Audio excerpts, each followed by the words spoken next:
gente, tudo bem com vocês? Tem uma gatinha passando aqui, ela quer participar, gente. Ela é muito fofa. Hoje eu vim falar minhas leituras do segundo trimestre, né? Então, dando sequência aos vídeos de lidos do ano de 2023. Já tem um vídeo em que eu falei tudo que eu li no primeiro trimestre, eu vou deixar aqui na descrição pra vocês. E agora eu vou falar o que eu li, então, nos outros 3 meses seguintes, né? Que foi abril, maio e junho. Gente, ela quer carinho, não posso negar.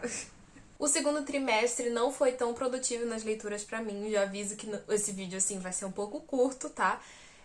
Foi um mês difícil, psicologicamente, aconteceram algumas coisas. E aí, a primeira coisa que caiu de produtividade pra mim foi a leitura, porque é algo que eu não sou obrigada a fazer. Eu faço porque eu gosto e eu faço quando eu tô bem. Mas eu sinto que agora, no mês de julho, as coisas vão voltar um pouco ao normal, porque vai ter a maratona literária de inverno, né? Agora que vocês estão vendo esse vídeo, a maratona já começou e eu vou gravar os vlogs das 2 semanas da maratona. Então o próximo vídeo no canal vai ser o vlog da primeira semana, tá? Então eu tô muito empolgada e feliz com a maratona e voltar a ler mais, tá? Mas, enfim, gente, eu não me importo de ter lido pouco. O que importa é que eu li e eu li coisas legais, coisas que eu gostei. Então eu vou mostrar pra vocês os livros que eu li nesses 3 meses. O primeiro livro foi uma sequência, tá? Que é O Mundo Perdido. Esse livro é o segundo livro da duologia de Jurassic Park. Jurassic Park é um dos meus favoritos da vida e O Mundo Perdido veio aqui pra dar sequência à história que começou naquele livro. Jurassic Park é um livro que, assim, ele termina fechado, tá? Se você quiser só ler o primeiro, também você pode, mas é muito difícil ler Jurassic Park e não querer ler mais do autor e da história, então eu li O Mundo Perdido. O Mundo Perdido vai ter uma ambientação, uma narrativa bem parecida com Jurassic Park. Foi uma coisa que até me incomodou um pouco, porque eu senti que o autor tentou seguir a mesma fórmula de sucesso do primeiro livro, então não tem nada muito novo aqui, tá? Então vai ter aquela mesma dinâmica de cientistas e 2 crianças isoladas num local com muitos dinossauros e passando por vários perigos. A maioria dos personagens muda aqui. O único personagem que vai se repetir é o Ian Malcolm, que é o matemático, né, que fica falando da teoria do caos e tal. Eu gosto muito do Ian e ele é bem protagonista aqui nesse livro. Então, assim, é um livro muito bom, gente, mas ele não tem a magia e aquela coisa do Jurassic Park, então acabou sendo um 4 estrelas pra mim, enquanto que o Jurassic Park é 5 estrelas e favorita. Eu acho que faltou o autor querer arriscar mais e trazer coisas diferentes, porque o Jurassic Park em si é muito disruptivo e muito novo, uma ficção científica assim genial, e aí esse aqui tentou repetir, né, as mesmas coisas do primeiro. Eu acho que se ele fosse um pouco mais inovador, eu teria gostado mais do livro. Mesmo assim, a parte da escrita, a narrativa, a parte científica aqui é impecável, porque o autor é o mesmo, né? Mas eu acho que a história podia ter inovado um pouquinho mais. E é isso, mas mesmo assim, é uma leitura que vale muito a pena. Se você ler o primeiro, com certeza você vai querer continuar no universo e pode ler o segundo com toda certeza. Em seguida, eu peguei um livro no Kindle Unlimited, que eu não tenho aqui, né? Que é Codinome Lady V. É basicamente um livro de romance de época, bom pra ler, assim, de vez em quando eu sempre pego um romance de época, quando eu quero ler algo sem gastar nenhum neurônio do meu cérebro. Em Codinome Lady V, a gente vai acompanhar uma moça que ela aceita na vida dela que ela não vai casar. E aí ela vai decidir ir num tipo de clube pra poder ter uma noite com um homem, pra ela não morrer virgem. É basicamente isso. Só que aí ela vai conhecer um cara, assim, fantástico lá, que ela fica já caidinha por ele. Só que vale lembrar que ela está de máscara. Então, assim, eles convivem no meio londrino ali, naquela parte da sociedade. Só que ele não sabe que é ela porque ela tá de máscara. E fica naquele negócio se ele vai reconhecer ela, se ele tá apaixonado por ela, se ele gosta dela sem a máscara, com a máscara. Enfim, é uma confusão, mas é bem gostosinho o livro. Então eu acho que se você estiver atrás de um romance de época legal pra ler, é uma boa pedida. Eu dei 3 estrelas pra esse. Em seguida, eu peguei um livro da Agatha Christie, que é Punição para a Inocência. Esse livro eu estou lendo ele num vlog aqui do canal. É um vlog de produtividade, eu acho. Eu leio esse livro inteiro nesse vlog, que eu mostro também a minha rotina durante uma semana. e eu falo mais profundamente do livro lá. Mas esse livro, assim, me deu um novo ar de Agatha Christie, porque fazia muito tempo que eu não favoritava um livro dela. É um livro muito legal porque ele é mais focado no psicológico dos personagens e também ele tem uma natureza mais sombria, assim. É um livro quase gótico, sabe? Nesse livro a gente vai acompanhar uma família que um dos filhos ali daquela família foi acusado de matar a própria mãe e ele foi preso e acabou morrendo na prisão. E aí, anos depois, surge um cara que comprova que o álibi que aquele garoto tinha dito que tinha... Tipo, ele falou, eu não matei minha mãe, eu tenho esse álibi, eu tava com essa pessoa. Esse cara que podia comprovar esse álibi surge do nada. Tinha acontecido várias coisas na vida desse cara que fez com que ele não pudesse corroborar o álibi do garoto na época que ele foi preso. E esse cara surge e fala que ele era inocente. Que pelo menos assim, ele não tinha como ter matado a mãe dele porque ele tava com ele naquele horário. E isso vai gerar toda uma movimentação, uma desconfiança, problemas assim nos psicológicos das pessoas, nos integrantes dessa família, porque assim, se não era aquele garoto, quem foi que matou a nossa mãe? Deve ter sido um de nós. Então, nós estamos aqui convivendo com o assassino todo esse tempo. Então, essa a premissa do livro. É um livro assim muito instigante, muito interessante. A ambientação é muito legal, eu gostei muito, favoritei. Ele tem alguns probleminhas, assim, todos os livros da Agatha, quase todos, tem alguns probleminhas e algumas opiniões preconceituosas. Nesse caso aqui, tem algumas opiniões bem deturpadas em relação à adoção de pessoas, né, de crianças. Então, assim, é algo que me incomoda um pouco, mas eu tento relevar quando eu leio os livros da Agatha, justamente porque são livros muito antigos. E a maioria dos livros antigos que a gente lê, independente se é da Agatha Christie ou de outros autores, vão ter algumas coisas, assim, que a gente não concorda e que sim tem que fazer uma leitura crítica, tá? Então eu deixo aqui só esse disclaimer. Eu dei 4,5 estrelas pra esse livro. Eu tirei meia estrela porque eu acho que o final foi meio acelerado. Foi bem aquele finalzão de Agatha Christie que joga uma resposta e foi, sabe? E do nada também o pessoal começa a se pedir em casamento. Foi um negócio meio assim. Mas fora isso, eu favoritei o livro porque eu gostei muito da dinâmica dele, da parte psicológica e da ambientação. Em seguida, eu li A Hora da Estrela, da Clarice Lispector, que é do meu desafio de literatura nacional. Eu já falei também mais do que eu achei desse livro num vídeo aqui, que eu falei de 2 livros que eu li do desafio, que foi A Hora da Estrela e Tudo é Rio, da Carla Madeira. Então lá nesse vídeo eu dou uma opinião mais aprofundada, tá? Mas, gente, A Hora da Estrela não funcionou muito comigo. Eu achei um livro chato. Eu não gostei do narrador, então assim, pelo que me falam, né, nos livros da Clarice, o narrador, ele sempre tá naquele fluxo de consciência dele, ele é muito presente. O fato de eu não ter gostado do narrador prejudicou a experiência inteira da história pra mim, então não funcionou pra mim, apesar de a escrita, sim, ser genial, uma escrita em fluxo de consciência, com muitas frases inteligentes, com muita coisa, assim, que você fica pensando. Apesar disso, a história, o enredo, assim, não me conquistou. Então eu dei 3 estrelas pra esse livro. E apesar disso, eu quero continuar lendo os livros dela, porque eu sei que com certeza vai ter um livro dela que vai ser pra mim, sabe? Mas A Hora da Estrela não foi. Em seguida, eu li A Razão do Amor, da mesma autora de A Hipótese do Amor, que é a Ellie Hazelwood. Eu li A Hipótese do Amor em um dia e fiquei apaixonada e favoritei. Então assim que A Razão do Amor lançou, eu já tava muito empolgada pra ler. Mas aí eu comecei a ficar com o pé atrás, porque eu vi algumas avaliações de algumas pessoas que não curtiram tanto. E aí eu fiquei, cara, será que eu não vou gostar? Eu tô tão empolgada com esse livro. Eu quero tanto que seja tão bom quanto A Hipótese do Amor. E sim, gente, pra mim foi tão bom quanto. Eu também dei 5 estrelas e favoritei esse romance. Porque assim, apesar de sim, segue uma fórmula, é uma história bem similar com A Hipótese do Amor.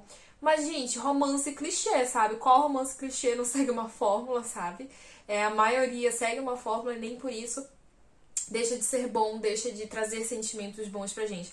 Então, assim, é um livro similar com o anterior da autora, então talvez não seja tão interessante você ler os 2 ao mesmo tempo ou muito perto um do outro, mas é um livro tão bom, trouxe os mesmos sentimentos bons do outro livro.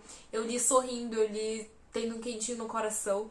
E tem uma coisa na escrita da Ellie Hazelwood que, assim, parece uma droga ou magia, sabe? Porque eu começo a ler e automaticamente eu já tô imersa. É uma leitura tão fluida, tão fácil, tão prazerosa, que, assim, eu nem sinto as páginas passarem. Então, assim, eu sentava e lia, e quando eu via eu já tava na página 80 e eu tinha que levantar pra fazer alguma coisa ou ir pra academia e eu não queria, porque eu já estava ali naquele livro, naquele universo e eu não queria largar até terminar. Tanto que eu li em 3 dias, o que foi rápido, porque eu estava numa fase de não conseguir ler quase nada. Então eu ler um livro em 3 dias foi algo, tipo, muito grande. Assim como a Hipótese do Amor, eu li em um dia só, eu li durante as férias no ano passado e eu devorei.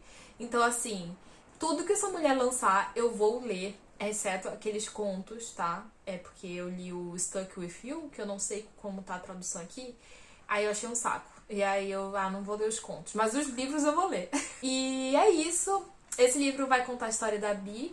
Ela é uma cientista, assim como em A Hipótese do Amor, né? A gente vai estar nesse universo da ciência. É o nicho da autora, né, gente? Então, assim, a Bi, ela vai ser inserida num projeto da NASA e ela fica extremamente empolgada, porque a carreira dela estava meio estagnada por algumas coisas que aconteceram. E aí, quando ela se insere nesse projeto da NASA, ela fica muito feliz, muito empolgada. Só que quando ela chega lá, ela descobre que ela vai co-liderar esse projeto com o Levi, que é um cara que ela acredita odeia ela desde o doutorado que eles fizeram juntos na mesma universidade. Então, assim, vai ser de inimigos para amantes, tá? Inimigos entre muitas aspas, porque, sinceramente, a gente consegue entender desde a primeira página que eles nunca foram exatamente inimigos, tá? Mas esse livro é muito divertido, é muito gostoso, muito fofo. Tem uma declaração de amor aqui que foi uma das mais intensas que eu já li na minha vida. Eu não vou ler pra vocês porque eu acho que pode ser spoiler, mas eu vou falar a página, tá? Então aí quem já leu ou quem tem um livro vai poder saber. É na página 160, tá, gente? Ai, quando eu li isso aqui eu suspirei tanto. Eu fiquei apaixonada. Então, gente, 5 estrelas e favoritado pra A Razão do Amor. E, inclusive, a Ellie Hazelwood anunciou agora um livro de lobos, tá? Então, assim, a galera tava criticando que ela só escrevia livro igual. E aí ela anunciou um livro de lobo, tá? Com lobisomens. E aí a galera tava falando, que isso? Surtou a mulher. Então o povo não se decide o que eles querem. Eu tô muito empolgada, eu tô assim, um pouco com medo também, tá? Porque ela vai sair bastante da zona de conforto dela, mas eu tô muito empolgada, com certeza eu vou ler. Eu quero conferir o que ela vai trazer de novo. Em seguida, eu li um dos melhores livros do ano e, assim, dos livros mais marcantes da minha vida. É um livro revoltante, é um livro intenso, é um livro triste, é um livro pequeno pra tanta coisa que ele traz, tantos sentimentos que ele traz. É um livro de poucas páginas, que é O Avesso da Pele. Eu li esse livro pro meu desafio também de literatura nacional. Então eu peguei emprestado na biblioteca, eu não tenho o livro aqui. E esse livro vai falar basicamente da trajetória de várias pessoas negras, e principalmente de uma pessoa, e que é o pai do protagonista, né? O nosso protagonista ali vai narrar o livro em segunda pessoa, como se ele estivesse conversando com o pai dele. E é muito interessante. Primeiro, a narrativa, a forma como o autor escreve é muito diferente de tudo que eu já li. É bem parecido também com o Fluxo de Consciência em alguns momentos. São várias partes de história, assim, fora da linha do tempo, mas que vão se encaixando aos poucos, sabe? E, nossa, eu acho muito, muito legal como ele escreve esse livro, como ele constrói essa narrativa. Então, esse livro vai ser narrado por um garoto que o pai morreu, né? Não vou falar aqui como o pai dele morreu, e eu recomendo que vocês não leiam a sinopse, porque na sinopse eu sinto que já dá um spoiler, porque a gente vai descobrir como o pai dele morreu quase no final do livro e já fala na sinopse, tá? Então eu acho que não é legal ler essa sinopse, mas é isso. Ele vai, então, tá conversando com o pai dele, né? E aí ele vai começar a contar a história do pai dele, como se ele mesmo estivesse tentando entender a história da família dele após a morte do pai dele. Então ele começa a contar a história do pai dele, um homem negro, que passa a sua juventude em Porto Alegre, que é uma, como ele próprio diz no livro, uma das cidades mais racistas do Brasil. E assim, eu estou morando agora no Rio Grande do Sul, então ele fala de bairros, de locais que eu conheço, estou conhecendo, e também é algo que eu percebi, tá? Que o racismo aqui é muito mais intenso do que onde eu morava antes. E eu nem sou uma pessoa negra, consigo perceber isso. Imagina as pessoas negras que vivem aqui, tá? Então ele vai narrar essa juventude, vai falar de bairros, de locais, as pessoas que cruzam o caminho dele. Também vai narrar um pouco da história da mãe dele, que é uma mulher negra também, só que ela é uma mulher que vai ter vivências diferentes, vai ter uma visão diferente da negritude do que o pai dele. Vai falar também de outras pessoas, enfim. Eu acho muito interessante que mostra uma das coisas que esse livro aborda é que não dá pra colocar as pessoas negras todas dentro de um saco e falar não pode ser racista, as pessoas negras precisam de igualdade, de não sei o quê. Tratar as pessoas iguais sem pensar nas vivências que elas tiveram no passado delas não é ser igualitário. Você não pode tratar todo mundo igual, achar que você vai estar sendo uma pessoa, não sou racista, ao tratar todo mundo igual, sabe? Isso é uma coisa muito interessante porque eu vi algumas discussões em relação a... Eu tô falando muito, gente, eu tô me alongando, mas é porque esse livro me fez pensar muito até agora, eu penso nele. Mas enfim, as pessoas falando, estão trocando uma princesa branca da Pequena Sereia por uma atriz negra, mas se fizessem isso com a Tiana, que é uma princesa negra, e colocasse uma atriz branca, ninguém ia gostar, não sei o quê. Mas, tipo, não é a mesma coisa, não dá pra tratar as coisas como se fosse a mesma coisa. Pegar uma das poucas princesas negras e trocar por uma atriz branca tem um impacto muito diferente do que pegar uma dentre tantas princesas brancas que existem e colocar uma atriz negra pra atuar. Então não dá pra dizer que é a mesma coisa, sabe? Então eu tô fazendo esse comentário aqui porque é algo que se tornou relevante nas bookredes por conta de alguns casos de racismo que foram descobertos aí por uma pessoa. Enfim, mas, gente, voltando ao livro. Além disso, o livro vai abordar muito sobre violência policial e como essas pessoas às vezes nem percebem que são mais paradas do que outras por policiais ou recebem mais olhares de julgamento do que outras só por serem negras, sabe? Então, assim, esse livro vai tratar principalmente dessa percepção dos protagonistas, como eles se percebem como negros, como vai crescendo essa consciência de negritude deles, e algo muito engrandecedor a gente ler e aprender sobre isso, sabe? Porque é muito comum a gente, principalmente como pessoas brancas, termos uma visão muito superficial e achar que só dar igualdade para todo mundo, que isso vai resolver o problema do racismo. E não é assim que funciona, tá? Então, esse livro deveria ser lido por todo mundo, gente. É muito bom. Fora da importância do tema que ele aborda, ele é muito bem escrito. Então, assim, é genial. Eu li super rápido para um livro que tem temas tão intensos, assim. E uma coisa até engraçada que eu mandei para as minhas amigas, eu finalizei essa leitura na biblioteca, né? Eu tava entre intervalos de aula, eu fui ler no horário do almoço lá. E eu finalizei o livro chorando em público. Eu mandei foto. A minha blusa tava toda molhada de choro, sabe? E eu chorando em público. Eu fiquei, nossa, olha o ponto que eu cheguei, o que esse livro me fez passar, me fez sentir. Então, é isso. Eu recomendo muito essa leitura. Vai ter um vídeo de update, né, que eu vou fazer no futuro próximo do Desafio de Literatura Nacional, e eu espero poder falar mais sobre esse livro. Mas é isso. Bom, gente, depois de Uma Vez da Pele, eu não sei se eu tive uma leve ressaca literária, misturada com crise de ansiedade que eu tive nessas últimas semanas. Eu acabei lendo só mais um livro, então eu li O Avesso da Pele no início de junho, e depois disso eu só li mais um livro.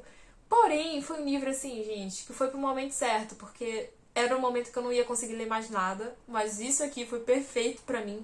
Me deu quentinho no coração, me fez sentir coisas boas. E eu estou falando de Heartstopper. Eu finalmente li essa graphic novel que todo mundo fala bem, que todo mundo ama. E, gente, é muito fofo. Eu me sinto, assim, tão feliz quando eu leio uma história simples de adolescente que vai tratar de um casal gay com tanta leveza, sabe? Sem ter que... um casal aquileano, na verdade, né? Porque eu acho que um deles é bissexual. E trata com uma leveza, com uma beleza, que é algo que, assim, eu sei que deveria ser lido por adolescentes, sabe?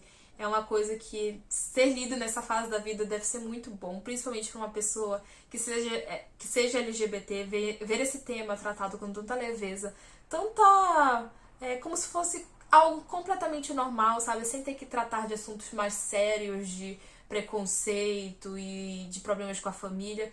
Simplesmente eles existem aqui e eles se amam, sabe? Então, ai meu Deus, é muito bom. E, gente, Fora tudo isso, eu acho os desenhos, as ilustrações tão fofas, sério. Eu já quero ler tudo da Alice Oseman. Eu sei que muitos livros dela, inclusive os de Horrorstopper, eles estão no mesmo universo, sabe? Então, eu já quero ler tudo. E esse livro me fez muito bem, porque eu já estava no momento que eu não estava muito bem, então ele me revigorou, sabe? Então, é isso. Eu acho que eu não falei. O Avesso da Pele eu dei 5 estrelas e favoritei. E Heartstopper eu dei 4 estrelas. Eu já quero ler tudo dessa série. E ver a série da Netflix que eu ainda não assisti também. Bom, gente, então é isso. No segundo trimestre do ano eu fiquei com 7 leituras no final. O que deu mais ou menos 2 leituras por mês. O que não é muito, mas também eu acho que foi o suficiente. Foi o que deu pra ler e tá tudo bem, tá? Então, se você leu menos que isso, se você leu mais que isso, o que importa é que você tenha tido leituras boas também nesse último trimestre. E é isso. Então eu vejo vocês de novo nesse tipo de vídeo, né? Daqui a 3 meses, dando mais um update. Mas semana que vem eu já estou por aqui também. E... se você quiser me acompanhar na Maratona Literária de Inverno, que está começando hoje, no dia que eu estou gravando, vou estar postando tudo no Instagram. Agora tem uma nova rede social, né, que é o tal do Threads. Eu tô testando, tá, gente? Eu não sou adepta do Twitter, porque eu acho muito tóxico, me faz mal. Mas vamos ver como é que esse Threads se sai.